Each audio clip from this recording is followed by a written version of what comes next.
recording. What's up, guys? Hey, what's up? Hey. Hey, I want to welcome everyone to episode 15 of the A is A podcast, where we believe truth is the cornerstone to our success. And so we've got a really awesome topic today, something that all three of us have experience with and feel everyone listening could benefit from. And we're going to dive right into it. So, Andy, what are we going to talk about? Today we're going to talk about fasting a little bit. And I think specifically we're going to talk about 3-day fasting, because that's something we've all done. Josh and I just recently did a 3-day water fast a couple months ago. And Ricky's done a few of them, multiple ones in his time, right? Yep, that's correct. Is that something you do like once a year, Ricky, or once every? I would say I try to do it 2 to 3 times a year. Wow, that's awesome. Yeah, I usually shoot for like once a year or so, and me and Josh were saying maybe we do another one this summer. Yeah. So maybe I'll start making it twice a year myself. There you go. But yeah, so fasting, just a quick, if it needs a definition, it just means going without food, right? And there are different types of fasting out there. Like nowadays, some alternate strategies are getting popular, like juice fasting. And Josh used to do something, a Nira cleanse fasting, where you're drinking like this Nira, I don't know, I'll call it juice, that supplied a little something extra to supposedly kind of help the fast along. Some people do bone broth fasting and so on. We're not really going to dive into any of those today. Those are just kind of some strategies to give your body a few extra nutrients if water fasting is too hard for you, or if you just feel like you needed like some additional support during a fast. But I think today we're just going to kind of talk about traditional water fasting, which just means ingesting no calories and only drinking water, with a few small exceptions. Some people will add like green tea. That's what I usually do. Black coffee is often allowed. Some herbal teas possibly. We'll get into some of the things like in our tips, some things that people can try to add to a fast if they want to. But yeah, basically no calories at all. Just water or a clean, healthy, calorie-free drink like tea.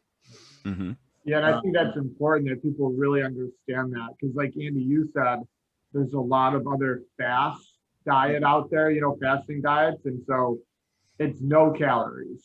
Right, yep. And water and tea only. And yeah, I guess we'll get into the details, but yeah, let's be clear on that and start.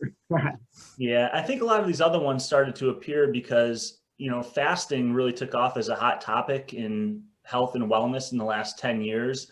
And whenever something gets popular, a lot of people are jumping into it, but then there's always people trying to find ways to make it easier or kind of cheat it a little bit, and so all of a sudden you see all these different fasting strategies popping up. But we're gonna go with the old traditional fasting that's been around for thousands of years. Time of scarcity, you don't have any food. And as far as like how long a fast has to be, there's no like set length or anything. Fasting just means you're going without food. If you eat 3 meals a day, then you can technically probably claim that you're fasting between lunch and dinner and between breakfast and lunch.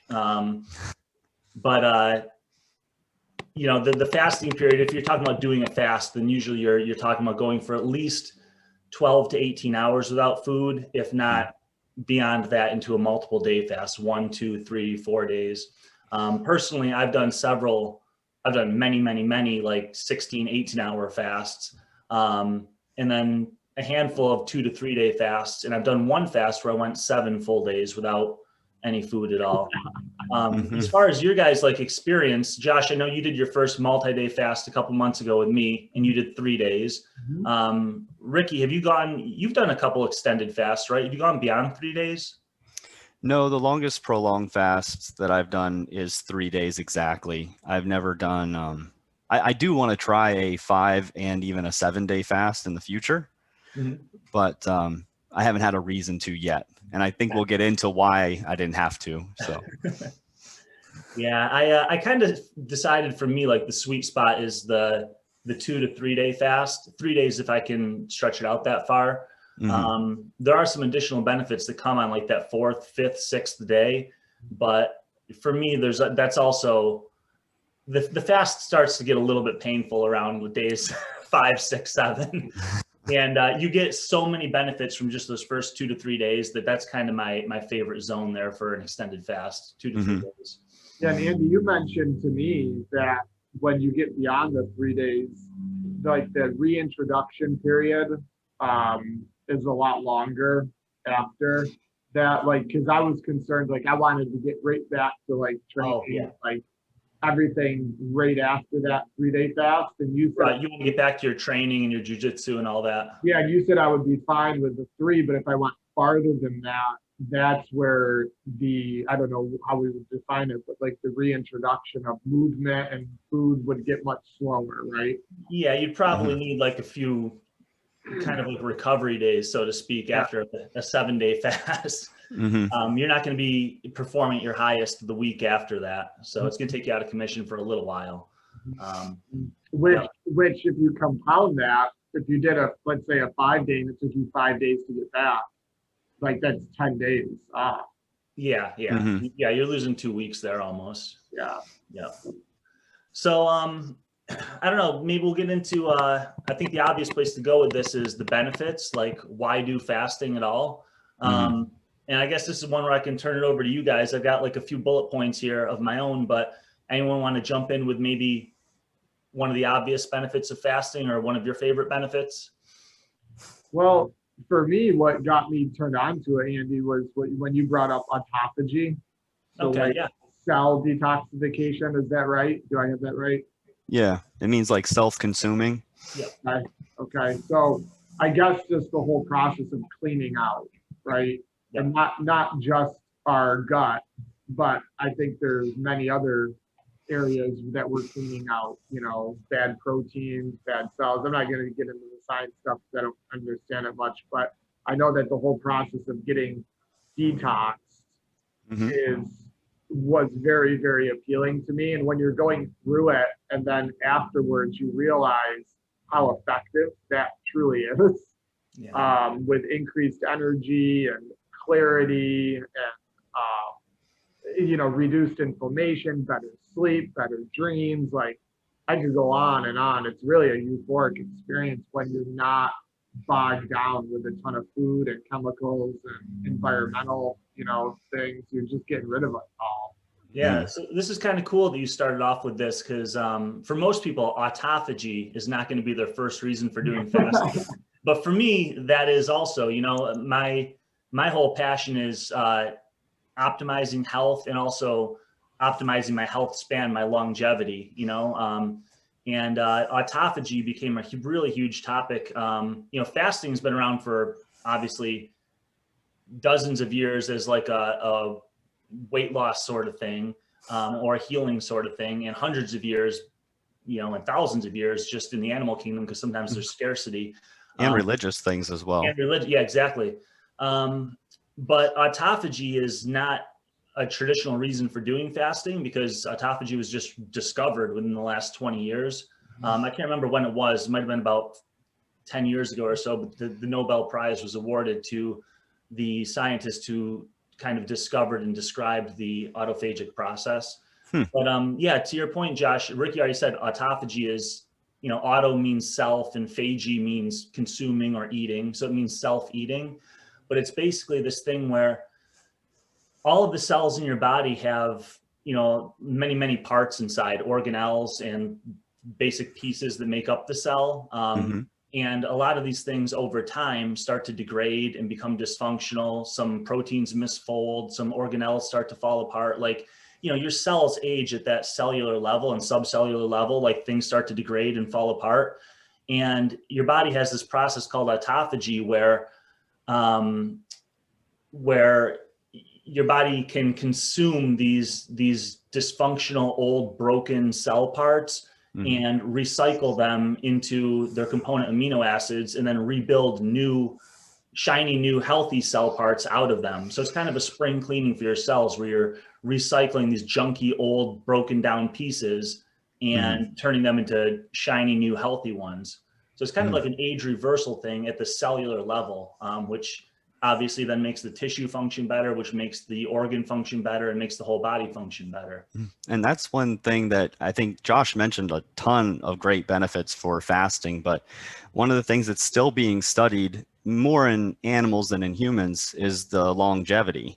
Yeah. So it actually increases the life expectancy of pretty much any animal that they put on a fasting type diet.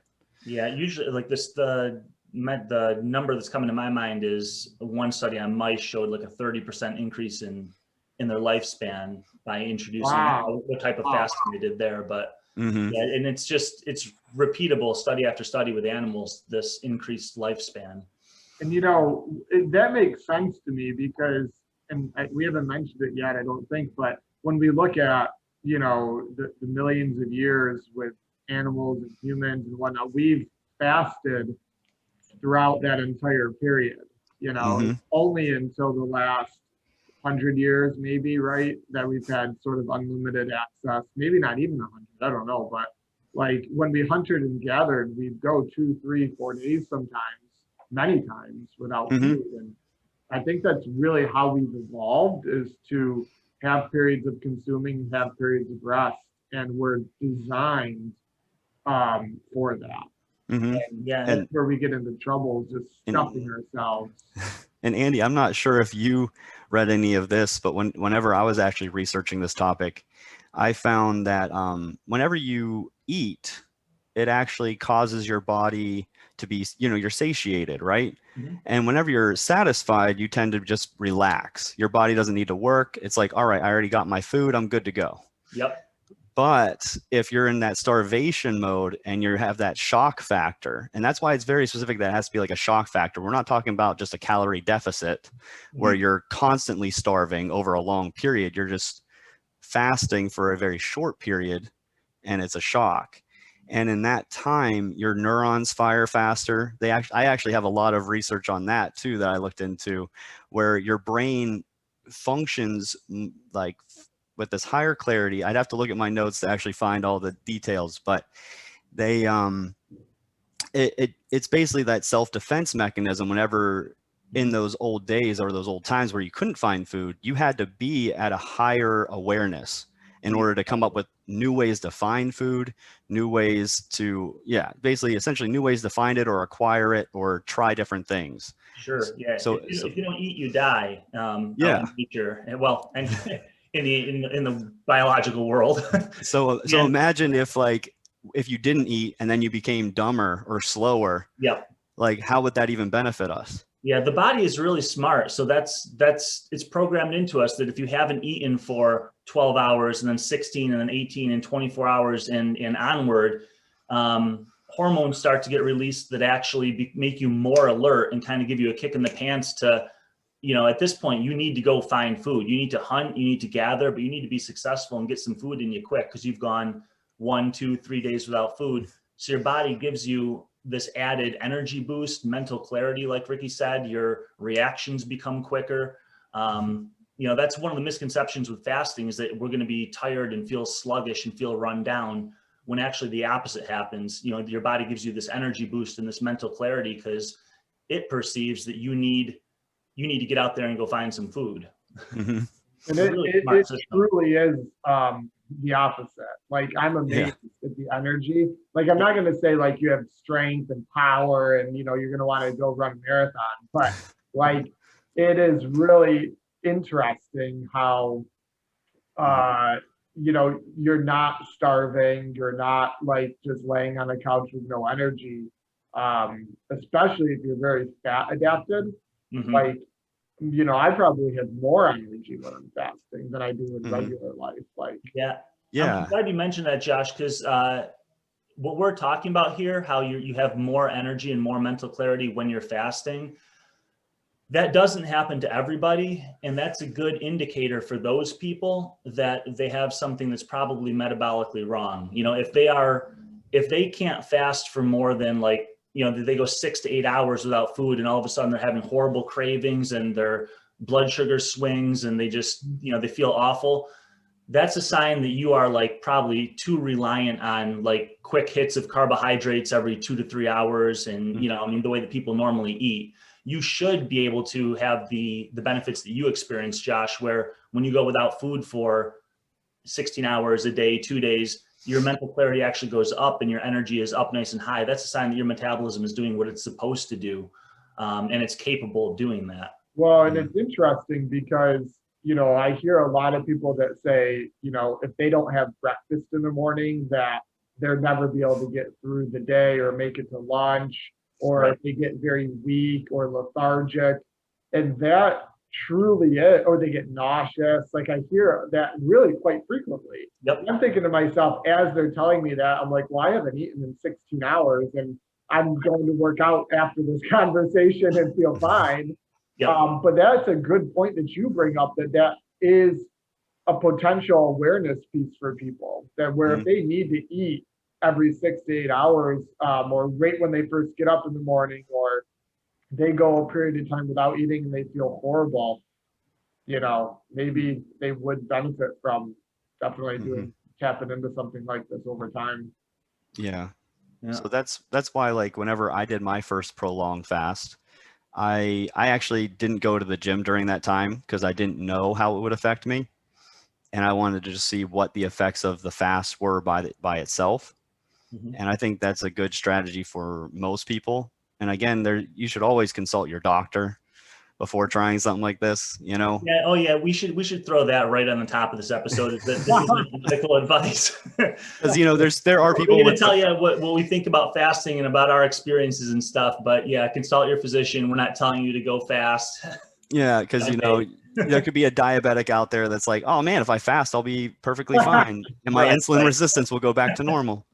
Right. And so, yeah, you got to be aware of that. But another thing, I'm going to switch topics real quick. I found like a chart that where we were talking about mice and the life expectancy, you know, versus fed and not fed. I actually found it for mice, worms, yeast, and bacteria. And so it's basically been something that's been done even at the cellular level, probably since the dawn of time, you know, where bacteria or something couldn't find food. So they had to figure out ways to adapt and become healthy and then eventually find sources of food. But they said that whenever something's regularly fed, let's say a mouse, I think it lasted 120 to 130 days was its life. But whenever it was, you know, fasted or an intermittent fast, it actually went up to almost 200 days. So from 130 days all the way up to 200. So that's right around that 30%, like you said. Yeah. Wow. Very cool. But bacteria is pretty crazy because the life expectancy of like a fed and like the actual lysogeny broth, which is what they normally grow bacteria in, the life expectancy of a bacteria is about 36 hours. Okay. But in just a sodium chloride solution, essentially a salt solution, you would the life expectancy was 84 hours. Oh wow, triple almost. Yeah, almost triple. So that's cool. Yeah, it's in yeast it was even more. So when yeast were deprived and just in pure water, they lasted 40 days versus 15 days. Yeah, it seems to have a benefit across the whole. You know, I was going to say animal kingdom, but you've got some non-animals in there too. Yeah, even worms. So yeah, even worms, it was like whether they were fed. So if they were fed like a normal diet, it was 25 days. If they were fed a 10%, so a calorie restricted type diet, it was about 25 to 30 days, right around 25 days. But then for the no bacteria or whatever they, normally feed on, essentially no food, it went all the way up to 40 days. So doubled their life expectancy. Very cool. Yeah. Yeah. So that's my main reason for fasting, is trying to get the longevity benefits and just the overall repair of my body, especially at the cellular level. And Josh touched on another one when you were talking about autophagy. Josh, you mentioned lower inflammation. That's the other reason I do it. I mean, my main reasons for fasting is repair and just keeping my body in as new and healthy of a place as possible. And the lowering inflammation goes right along with that. We know that inflammation is the root cause of a lot of downstream health problems. And fasting is reliably shown to decrease inflammation at least in humans that they've studied. based on just various inflammatory metrics that they follow in the blood. I think there's a few proposed mechanisms. I don't know exactly how it lowers inflammation. And I think that's probably beyond the scope of today's podcast, but however it works, it does lower inflammation. So I wanted to throw that out there because you had mentioned that, Josh. So it's just a little more benefit, like allows healing of injuries and relief of pain, that sort of thing. Ricky, did you want another benefit of fasting, or Josh? We've got autophagy, lowered inflammation. One of the biggest things whenever I was looking through it, like you said, there are tons of articles and people have been studying this. Like I found a lot of biological articles out there where they did talk about those pathways and how the inflammation went down. And I mean, they were pretty confusing and pretty in depth. Yeah. There's no simple, straightforward, no, easy, there's dumbed down version. Different pathways we could talk about, and I can't talk about it too. Yeah, because they use all these acronyms and all these numbers, and it's just like, oh, this whatever cell and blah blah blah. And I'm like, okay, that's great for those people that are experts and that's what they study and that's what they do. But it's like the NRF2 pathway is reduced and inflammatory cytokines go down in the blood, but that's way beyond what we need to talk about. Yeah, but there really was an anti-inflammatory effect. That's the important thing. But there was a really good article about adiponectin. Yeah, from fat cells. Yeah, versus the pathway that's normally done, which is ghrelin. So there's they basically both regulate like a hunger signaling, and I thought that was very interesting. So that learning more about the adiponectin and how that comes from like the adipose tissue, and they find that more obese individuals tend to have lower amounts, even though it's found in fat. So that was kind of like a weird correlation, but a lot of people don't realize that adipose tissue, fat tissue, is actually an endocrine organ. It does release hormones and what's the word? I can't remember what else. Incretins, but adiponectin is one of the really important ones, and you want to have really healthy adipose tissue, which is something that fasting does help with. We'll get into that in a second. But sorry, Rick, I cut you off. Like the brown adipose tissue versus white adipose. And essentially, I think it actually assists with the breaking down of visceral fat too, which is really important. That's super dangerous. Yeah. Visceral fat. Visceral fat being fat that's accumulating around your organs. So this isn't like the fat that's on the outside of your body, the love handles and the belly pooch and that sort of thing, or arm flab or whatever. Visceral fat is the fat that accumulates around your stomach, pancreas, kidneys, and that's really, really bad for you. That can interfere with the functioning of those organs. So anything you can do to reduce visceral fat is a really good thing. Yeah, so I thought that was a very good side effect of fasting. But the only other thing that I realized is that if you do intermittent fasting, you can tend to detox your liver of sugars. So like in that 12 to 16 hour period, normally insulin levels will go down to essentially zero. I'm not going to say zero. It never goes down to fully zero, but as low as they can be. Yeah. And so that's whenever you can start, breaking down fat and stuff like that. That's why intermittent fasting does work. But whenever you go to a prolonged fast or an extended fast, it actually starts reducing all the glycogen stores. So right around that 48 hours in some individuals, all the way up to, it could take 72 to even a little bit longer to fully break down all of your glycogen stores in your entire body versus just your liver. So I thought that was another big thing about prolonged fasting versus just intermittent fasting. Yeah. Well, okay, let's see. Let's talk. You touched on a couple interesting things there. So maybe, let's see. How about, well, we'll start with the more basic before I get into some of the things you said. Like one of the really obvious benefits for fasting, and one of the main reasons that people are going to tune into this, is going to be the weight loss, right? Weight loss and fat loss. People fast sometimes to kickstart a summer weight loss program or something like that. And fasting does work for fat loss.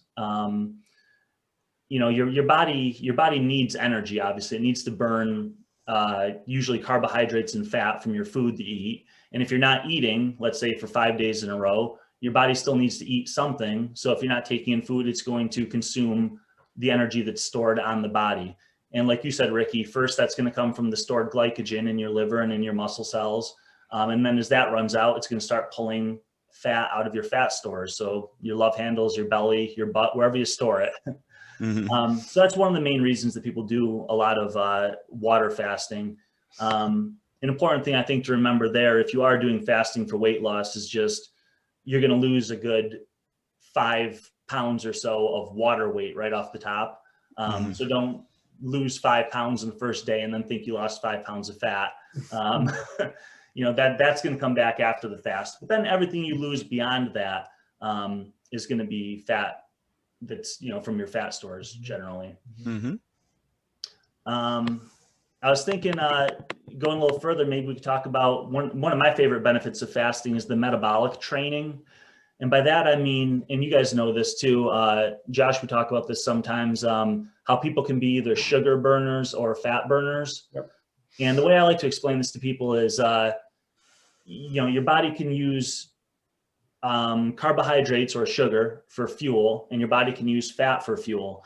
And just like everything else in the body, you get good at what you do regularly. So if you're the sort of person that eats a high carbohydrate diet and you eat carbohydrates all day long, every day, and that's pretty much your lifestyle, your cells are going to get very good at burning carbohydrates for fuel, but they're going to kind of lose the ability to burn fat efficiently just because you're not training that aspect, because you're just constantly feeding yourself carbs.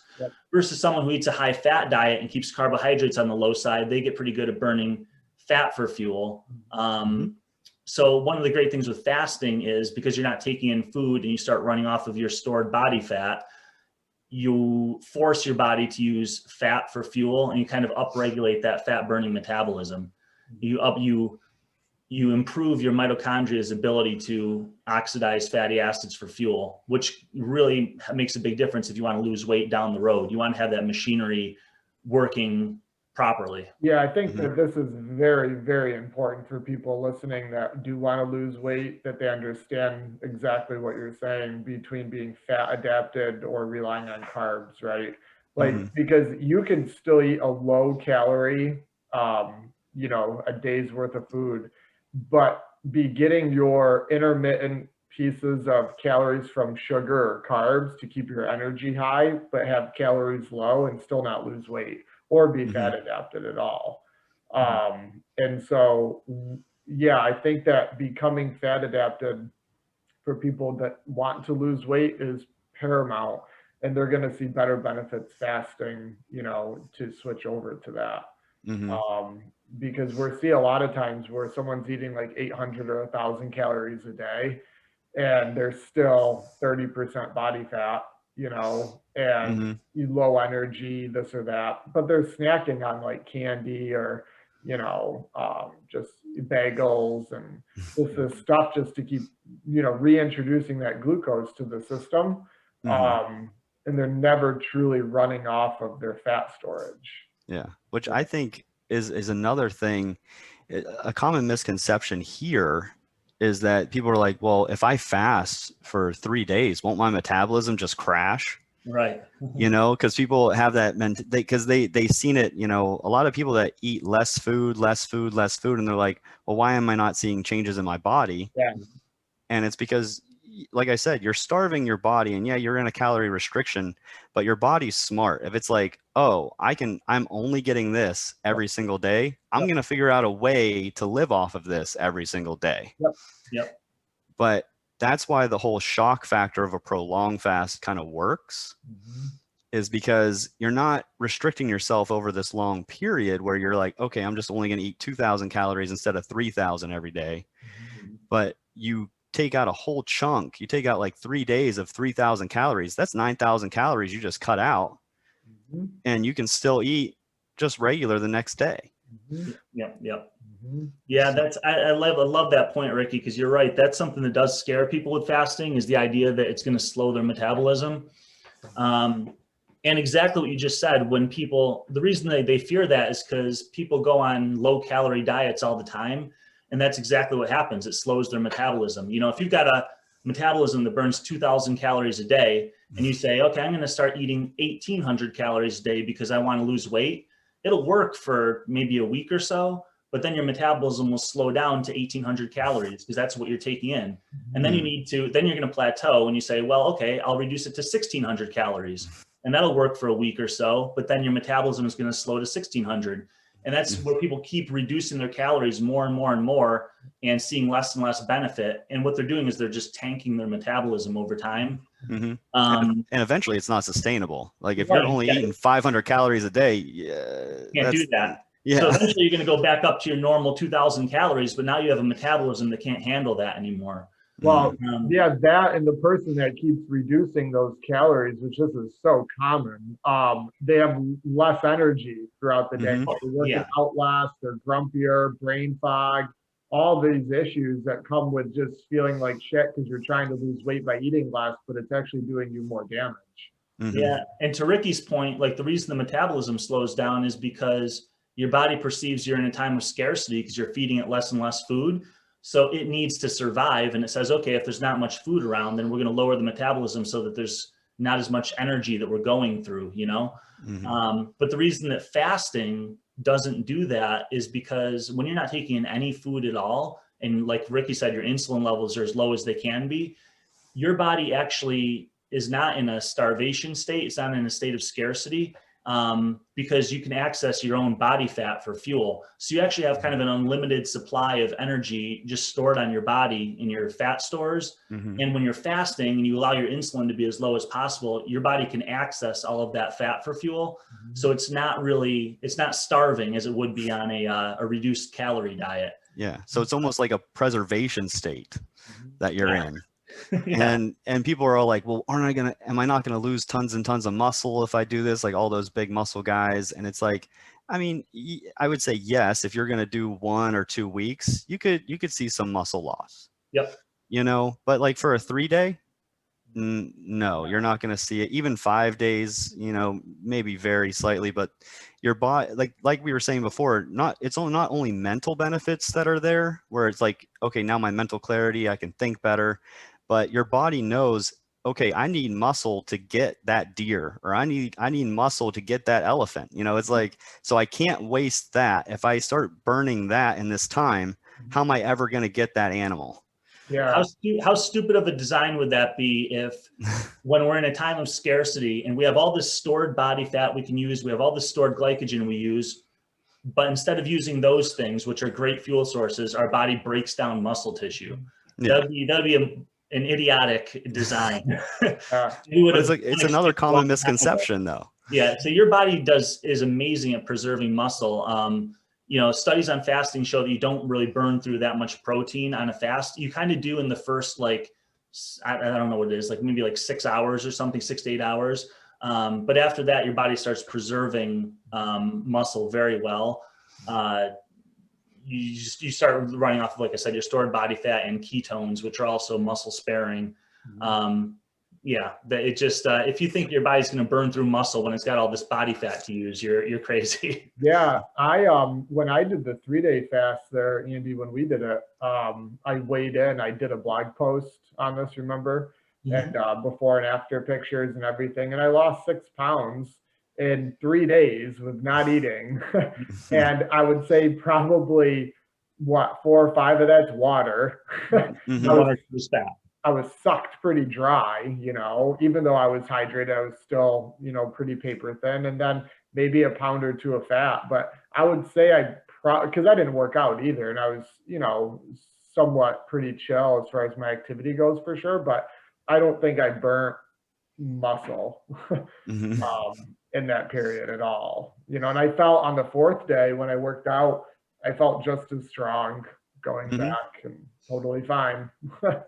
Nice. Yeah, I felt the same actually whenever I did, because, you know, the first time I did it, I was like you, where I'm like, I'm not going to work out, I'm just going to see what happens. But then as I've continued to do it, and I do it, you know, every so often, I now work out through the fast, and I see essentially 0 difference in my performance in the gym. What kind of workout are you doing? I mean, I'm even doing strength training during it. So like heavy lifting. I mean, I guess it would you'd probably notice an effect if you're running a marathon on it. On a 3-day fast, you're saying? Yeah. So on a 3-day fast. You know what I found? I'll just jump in real quick. I found that I can do a good workout on a 3-day fast. Like if I wanted to on that second or third day, I could do a hard strength training workout and perform just as well as usual. But my recovery after that wouldn't be good. Like I could do one of them, but then I would have to wait until after the fast and refeeding before I could like do a second workout. I think if I was doing like a 5-day fast, I could do a hard strength session on like the third day and it would be fine. But then I couldn't do another one on like the 5th day. I'd be just tanked. Maybe you can, I don't know. We'll have to see. I'll give it a shot. I could be wrong too. I haven't tried, so maybe I could, but my intuition tells me I'd be hurting on that. Yeah, I think performance-wise on that last one. Yeah, and I agree with Andy. I think like for sure I had the capability to get through a physical endeavor, but for me, I believe that no doubt that I would be under recovered, you know. I remember how surprised I was. This was like 15 years ago now when I first started doing intermittent fasting. But how shocked I was when I started doing fasted workouts in the morning. You know, I hadn't eaten since maybe 8 p.m. the night before. And now I'm working out at like 10 a.m. the next morning. And I used to eat before my workouts thinking I had to fuel myself. And I actually had better performance on fasted workouts than I did on workouts where I ate beforehand. It was just really shocking to me. It's a good learning experience. That's the majority of my workouts in the gym is fasted. Yeah, I'll do like a 9:30 workout, and then it's 45 to 60 minutes normally, and then I'll eat a ton of food the rest of the day after that. Yeah, that could go back to that satiation thing where once you eat, you kind of feel sluggish. Yep. You're probably not performing as high, so could go back to that too. Yeah, well, that's why if I am going to eat before a workout, it has to be something small and light. If I have a really big meal, I just want to get on the couch. So one thing I have to hit here is one of the other benefits of fasting is improved insulin sensitivity. This one's just kind of like really important to me because insulin resistance, which is kind of like the precursor to diabetes, is just a massive health issue. It's probably like the biggest health issue in the United States, I would say. It's the root cause of almost everything else. So whether you're worried about, you know, cardiovascular disease, Alzheimer's, you know, all these other chronic diseases we face, it usually starts with insulin resistance. So the cool thing about fasting is that it can reverse that insulin resistance, that problem. So the insulin resistance being, insulin is the hormone that puts fuel into your cells. It'll put, you know, fat into fat stores, and it'll put sugar into your muscle and liver and so on. It's basically a hormone that shuttles nutrients into cells for the purposes of this discussion. And the hypothesis with insulin resistance being that we kind of overconsume calories in this society, and our cells start to get kind of overstuffed with substrate. You know, our fat cells are really full of fat, and our muscle and liver are really full of glycogen, and we're just kind of overstuffed with substrate, with energy substrate, and we're not burning enough of it. And as these cells start to become kind of swollen and like I said, just oversaturated with substrate, there's no room for more of it to go in. So insulin isn't able to push more carbs and fat and so on into these cells, which means now it's lingering around in the blood, which isn't a good thing. So what your body does is it just produces more insulin, more than it normally would. And all that extra insulin is going to help shuttle it into the cells where it needs to be. But now these overstuffed cells are even more stuffed. So next time you eat, your body has to produce even more insulin. And that's kind of how insulin resistance develops, is as these cells throughout your body become more and more stuffed full, your insulin levels just slowly rise over the years until eventually you end up with pre-diabetes and then diabetes and so on. So the cool thing with fasting and how it helps with that is the way to reverse insulin resistance then would be, I would say, to get the stuffing out of those cells, to help those cells empty out and actually burn their contents. So there's room for more future substrate, and those cells can become insulin sensitive again. And those cells are not going to release their contents unless insulin levels are low. And as Ricky already touched on, fasting is the absolute best way to get your insulin levels to near zero levels, to rock bottom levels, where finally your cells can release their contents they can be burnt for fuel, and they become insulin sensitive again. So I just wanted to touch on that because, you know, insulin resistance is such a huge problem. And there may be some people listening to this who their doctors have said, oh, your blood sugars are getting high. It looks like you're getting into that pre-diabetic range or whatever. And people are often not coached by their physician on how diet and lifestyle can reverse this. There's a lot of ways to do it with just a good, healthy, clean diet. But if you want, in my opinion, the most powerful modality for reversing insulin resistance quickly, and this is being shown now, there's now like fasting clinics that do this and that reverse diabetes in people, which was a condition that, you know, 5 years ago, we were being told was an irreversible chronic condition. You know, once you have diabetes, you have it for life. And now people are using fasting as a way to reverse diabetes and just cure themselves of it, essentially. So I thought that was a really, really important one to hit on there quick. Yeah, Yeah. I agree. Yeah, not much else to say about that one.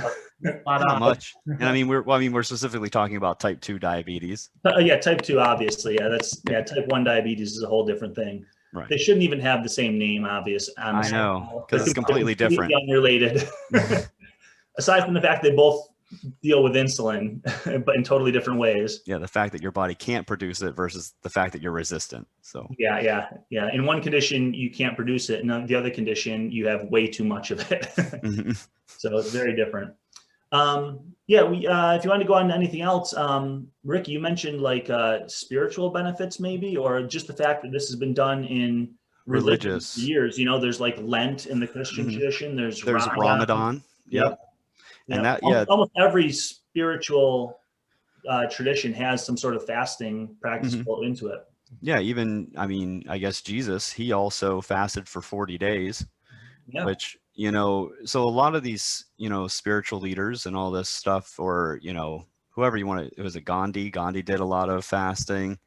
And it's like the human body, they say, can do, like a normal human, let's say a normal average human can do about 30 days of fasting, plus or minus however much, depending on how fat you are and whatnot.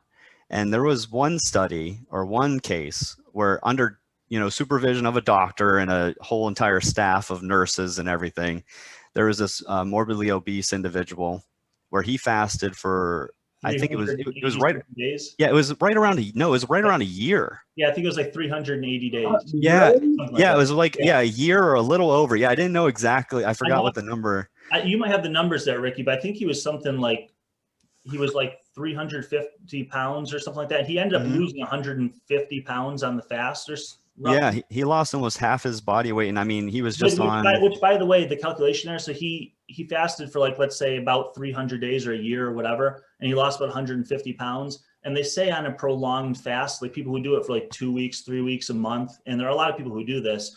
The average rate of fat loss on an extended fast is about 0.5 pound a day. So if you're going to fast for like, let's say you're going to go crazy and do like a 10-day water fast, you can expect about 5 pounds of fat loss from that. Wow. Yeah. So hold on a second.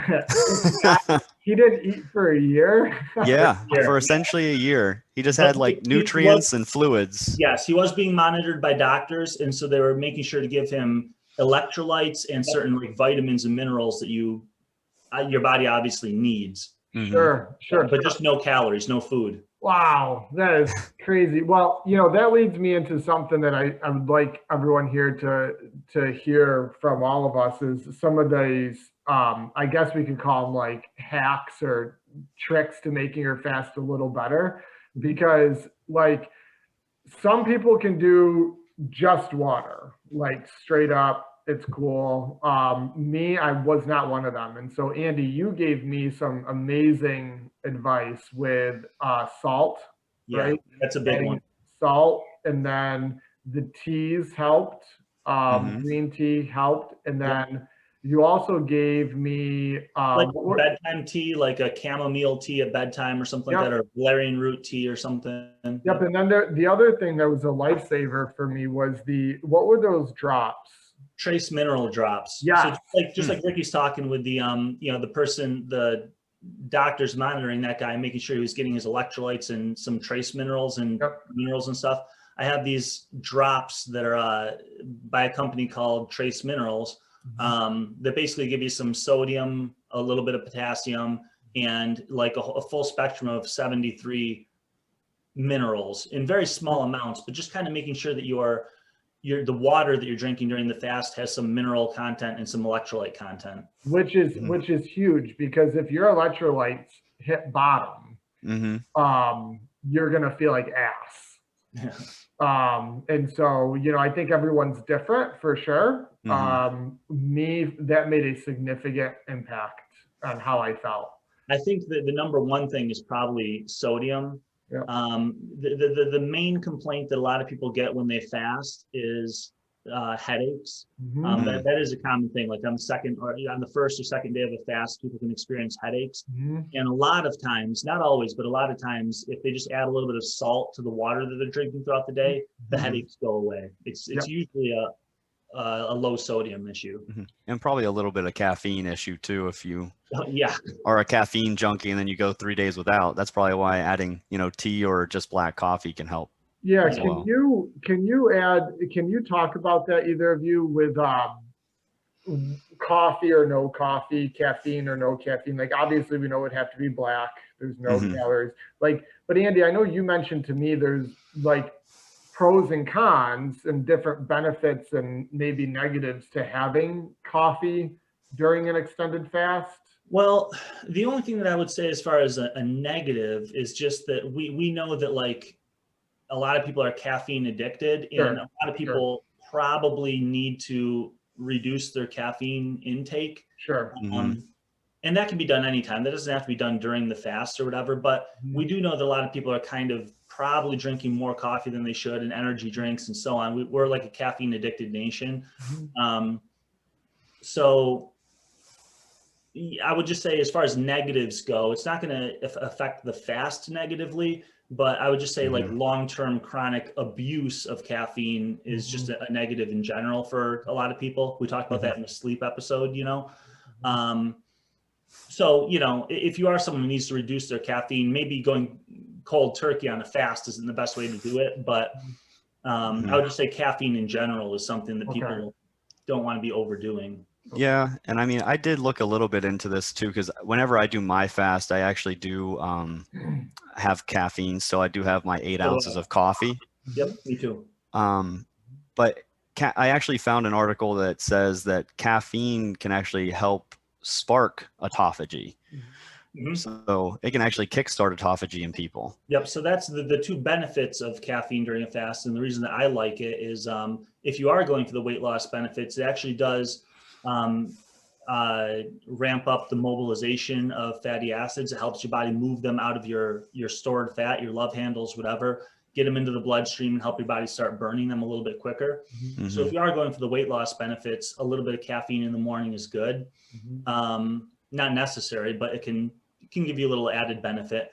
And then, like Ricky said, it's also been shown to stimulate might be the AMPK pathway, but that's the pathway that when it's activated, it drives autophagy. So you might get a little additional autophagic benefit from having a little bit of caffeine in there. And then on top of that, I guess the other benefit would be fasting is difficult for people. And as we'll probably talk about this, but you experience some things like boredom and and so having something to look forward to, whether it's your morning coffee or an afternoon tea or whatever, can kind of be a lifesaver sometimes on a fast. Yeah, it's a little bit of a flavor, that you can have. Yeah. And caffeine is kind of an appetite suppressant, so it does help a little bit. That too. Yep, exactly. Andy, you brought up a point that was the most difficult for me throughout that fast was routine and boredom. Okay, so then let's we'll probably, I guess we're not wrapping it up with this, but this was the last point that I had was like improved relationship with food and improved just awareness over your own body. And I think that's what we're going to get into now with like some of the challenges that you faced. So yeah, go on with that. Sorry. Yeah, no, you don't realize how much time and energy and thought you put into eating, cooking, cleaning up after, until you get rid of that. Yeah. Like there's a pure joy in food consumption, whether you're hungry or not, that's taken away. For me, I actually enjoy cooking, prepping. I like that process, and that was taken away. And as far as hunger or lack of energy or irritation with any of that, none of that I experienced. It was more of, okay, it's 12 o'clock. I normally have a great big bowl of healthy food that I enjoy prepping, eating, and that's deleted. And when you do that times 3 or 4 in a day, I think Ricky, I think maybe it was me, you were saying how it's like 3 hours a day it could free up total. Yep. So those are 3 hours that for me, I had to find, because I don't watch TV, I had to find a way to fill that in. And for me, it was, I had a work project that I was working on for like website stuff. Like I just put in way more hours to doing stuff like that. And but that for me was a big mental hurdle. Was the emotional attachment around the process and routine of eating and enjoyment and joy out of eating. Not so much, like I said, the hunger piece, but yeah, that. And then the last thing, the only other thing I have with this topic that I think it would be beneficial to people to hear is one of the biggest benefits other than the health side of extended fasting is the mental strength. Yeah. We live in a society that we're so comforted with everything. And, knowing that an extended fast with most of us will only benefit us, but yet is not comfortable is a great challenge. When I'm like, you're a day and a half in and you say, well, this has been great, and it's getting a little tough. And you say, you know what, fuck it, I'll just eat. That's weak. If you're going to say you're going to do a 3-day, a 2-day, a 24-hour, whatever it is, test yourself and do it. Yep. Leave no excuses with like, I hear it all the time, like, we'll see how it goes. You're leaving yourself an out to quit for sure. Yep. And like for me, and I say this to you guys all the time, I don't commit to a lot of things, but the things I commit to, I'll die for. And so like, if I say I'm going to do a 3-day, with the exception of having some massive health issue, like I'm going to do it. And you guys have very similar personalities, with that, but the average person listening probably needs to add some more discomfort into their life, and we talked about like cold showers and there's 1,000 ways to do it, but fasting is definitely a home run for that. So. Yeah, you really touched on something there with the fact that we live in this time where we're just filled with comforts, and there's always a way to, whenever you experience any discomfort, there's always some distraction. You can go online, you can get on social media, you can turn on TV, you can, obviously eating is the way that a lot of people eat just for enjoyment and entertainment, they're not even hungry. For me, with fasting, dealing with the boredom of it and dealing with all this extra free time really is like one of the biggest challenges. It's kind of amazing that we all say that we don't have enough time. Like that's a common thing with people like, oh, I want to do this, I want to do that. I just don't have enough time. I don't have enough time in my day. You fast, and then all of a sudden you have all this extra time and people don't know how to fill it. It's kind of amazing. That was me. Because it really does. When you're not eating, like you said, Josh, prepping the food, cleaning up after, and actually eating itself, like that takes up a significant amount of your day. And when you cut that out, you need to find other things to do to replace that with. When we get to the tips, that was one of my biggest tips, is that if you're going to go into a 3-day fast, plan out like some activities to do. Engage with some hobbies, go for some walks, read a book, find some movie or show that you want to watch. Find some work or a project you need to get done, just house cleaning. But if you're going to just sit around bored, if you're going to try to live your normal life and just not eat, you're going to find yourself ruminating about like just food and you're going to find yourself bored. That was the mistake I made, was I just went into, when did we start that? I forget. Friday? I think it was Friday. Yeah. Friday, Saturday, Sunday, right? Yeah. but I went into the weekend as just like a normal weekend and it was in the winter. Yeah. And I don't do a lot of shit in the winter. And so like, I will spend a significant amount of time planning out an agenda for my next fast over those 3 days, walks or a drive or something with family. Like I need to have a better thing in place other than a normal, sit at the computer, do work, whatever it is. I'll have to make sure I'm busier. But this is really valuable for people because I personally think that most people don't have enough downtime in their day. I'm kind of a proponent of meditation, even though I don't do it that much, but I get the benefits of it and all that. And I find like people have a really hard time slowing down and just being still, being quiet, being with themselves. We find that to be profoundly uncomfortable, and we're always reaching for like some way to distract ourselves and get out of that discomfort of just boredom, I guess I'll say, like having nothing to do. And I think challenging yourself to get through that without reaching for the crutch of a bag of chips or whatever is a really useful practice to go through. And the other thing with this topic is just the improved understanding of like the difference between hunger versus just wanting to eat. Because I think a lot of times, a lot of people eat just because they want to eat. I mean, food is delicious, food is enjoyable. We all love eating. Or because they're thirsty too. Okay. So we'll get into that in a second too. But yeah, with the food, I think when you fast, you learn the difference between being hungry versus just wanting to eat. Because there's a lot of times during a fast when you want to eat maybe because of the boredom thing or whatever. And then if you just engage with something like a work project or something like that, an hour or two goes by and all of a sudden you realize, oh, I'm actually not hungry anymore because now I'm doing something and I pushed through that wanting to eat period. It's kind of interesting to see, to feel like to think you're hungry, or at least to want to eat, but then just kind of push past that and get engaged in something else. And then all of a sudden realize, oh, that hunger that I thought I was experiencing actually went away. It's worth getting in touch with that aspect of your physiology and your relationship to food. I think that's kind of it for me with like benefits of fasting, unless you guys had any more, but we could also like just touch on really quick, maybe some concerns. Actually, I had a few bullet points here. The slowed metabolism, we already talked about that. Just the fact that in fact, in one study, I think Jason Fung talks about this in a lot of his talks. He's one of the experts on fasting these days. He talks about how one study shows that after I believe it was either a 14 or a 21 day fast, basal metabolic rate was measured in people before the fast and after.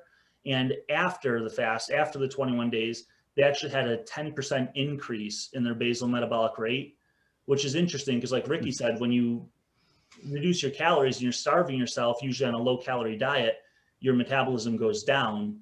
But after fasting, true water fasting, your metabolism actually goes up. So that's kind of a really cool difference between a low calorie diet versus a fast. The feeling tired and groggy thing, we already covered that. We actually get an energy boost and a mental clarity boost from fasting.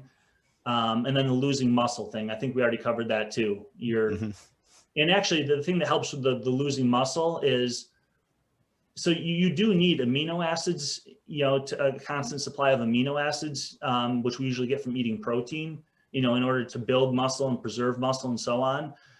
So where that's coming from, where do you think the amino acids are coming from when you're fasting? I don't know, I'll throw it out there. Do you guys have any idea? The amino fatty acids?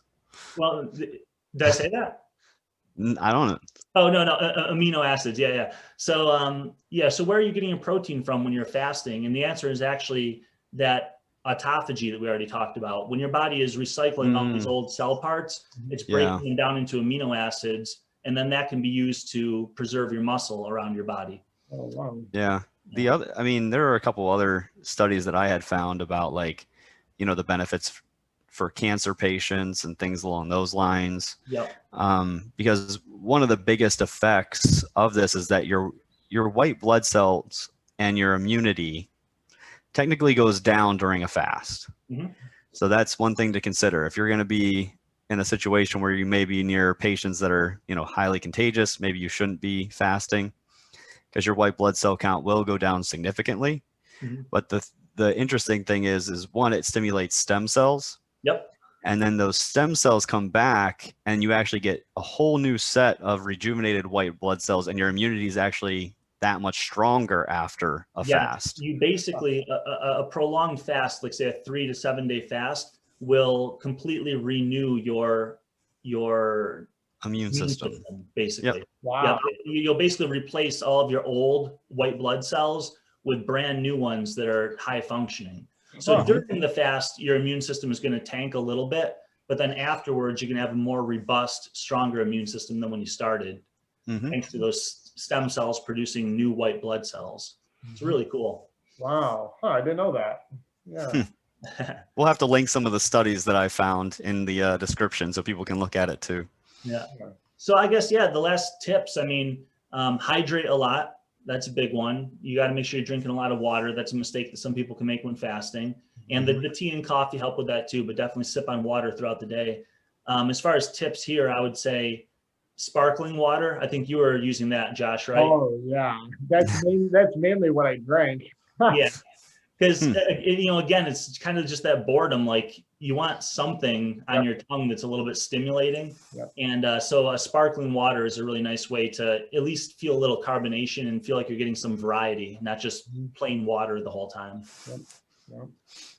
Sodium, we mentioned that helps prevent headaches. So keep your electrolytes up, maybe have a trace mineral drop or something like that. Keep activity light. We mentioned that. I do like the idea of being active on a fast, but I wouldn't be working out hard. But I would try to go for a short walk every day, maybe go shopping, walk around the mall or something if that's your thing, whatever. But just, I like the idea of being active and keeping moving, but at a very low level. Yep. Plan to do stuff, run errands, visit a friend, read a book, watch a movie. We already mentioned that. Get involved in some work project. It's a really great time to be productive. But you really need to plan that out ahead of time and have things to do. And my last tip would be have support. When we did it, Josh, it was me, you, Jess, Tina, And Ginny. was it Ginny? We had 5 of us at least who were doing it, right? Yep. And the great thing there is when you're doing it by yourself, it's just, why fight that battle alone? It's really nice to be able to text some friends and be like, how are you doing today? Oh, I had this tea, you should try this. And, we kept ourselves motivated and inspired by just texting back and forth during our fast. And even just, and then running into each other in the gym there, How are you feeling on it? Yeah. That was, I would, again, I'll time my next one with you and, a small group again, just because, I think that's big. Yeah, because that community aspect is very important. Yeah. Have you had support, Ricky, when you've done them, or was it just, were you flying solo? I was always flying solo. I'd never had anyone brave enough to try it with me, I guess. Well, if you want to, something worth mentioning now and I'm not sure when this episode will come out, but Josh and I had talked about doing another 3-day fast, probably in July, I would say, because we did our last one in the middle of winter, and we're thinking of doing the next one in the middle of summer, try to make it every 6 months kind of thing. So for listeners or people who are in our community listening to this, if they want to do it with us, I'm sure that we'll post on the website and on Facebook when we're doing it. And it'd be really great to have, if you want a team to do it with, we're probably going to be doing it again in a month, and maybe we can get a few people and kind of help each other out with that. Yeah, and they can post their results in the comments, and we can, catch up with them or send us emails at info@comovement.com. I think it'd even be a good idea to do maybe a follow-up episode to this after our next 3-day fast, and with some client stories if some people do it along with us. Maybe it'll just be us 3. Maybe we'll get a few people at the gym to join us. And one other thing we can do, I like that idea a lot, Andy. We can run some pre and post metrics. Yeah. So my buddy John, who owns CrossFit Mohawk Valley in Marcy, he just got a new InBody machine. It's a very expensive diagnostic machine you stand on that runs a lot of numbers on your body. And I've done it a few times, and it's fascinating with like muscle content, fat percentage, body weight, all this stuff. You get a huge printout. And I know that the three of us, we could go in there and do that there. We could do it right before, and then do our 36 hour, the 3-day, and then do it after. That'd be amazing. And I would love to see those printouts on all three of us. Yeah, me too. Me too. That would be really, really cool. One thing I want to bring up, and I think this is the right time, is the challenge that we've been talking about, the three of us. So let's talk about that quick, and then we'll sign off. So we have a challenge. I think we're going to call it the Easy Fit Challenge, right? Yep. I think we like that. So what it is, it's a 4-week challenge, 28 days.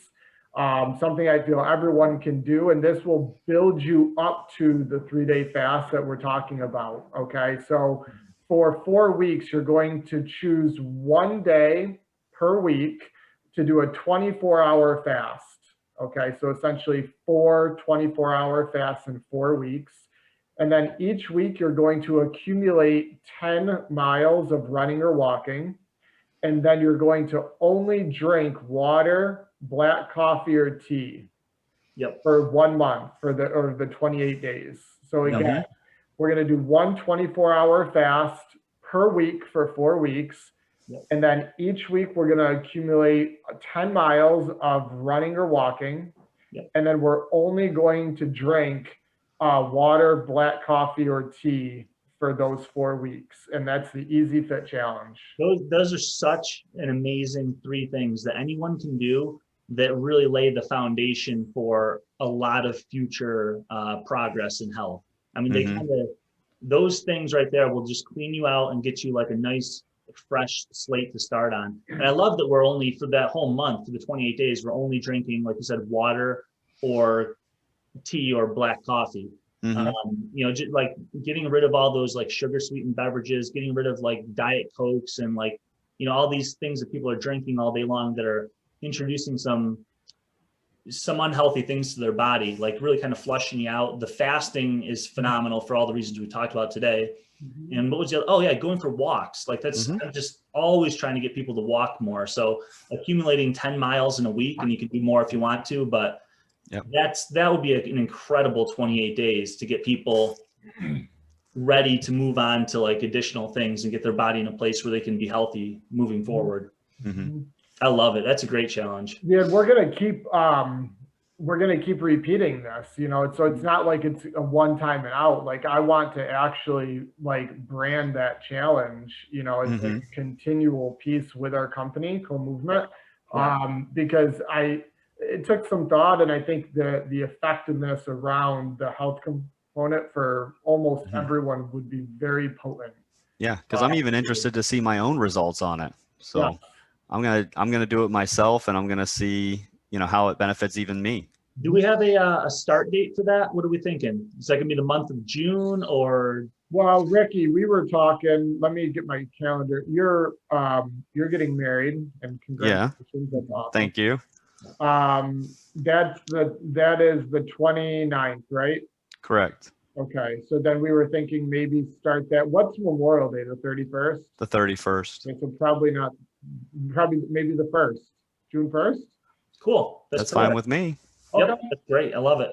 So June 1st, and then 2 other things. Hashtag Easy Fit Challenge if you're on Instagram. I think that'll be good. And then Ricky and I talked about taking one picture. What was it? One picture per week, right?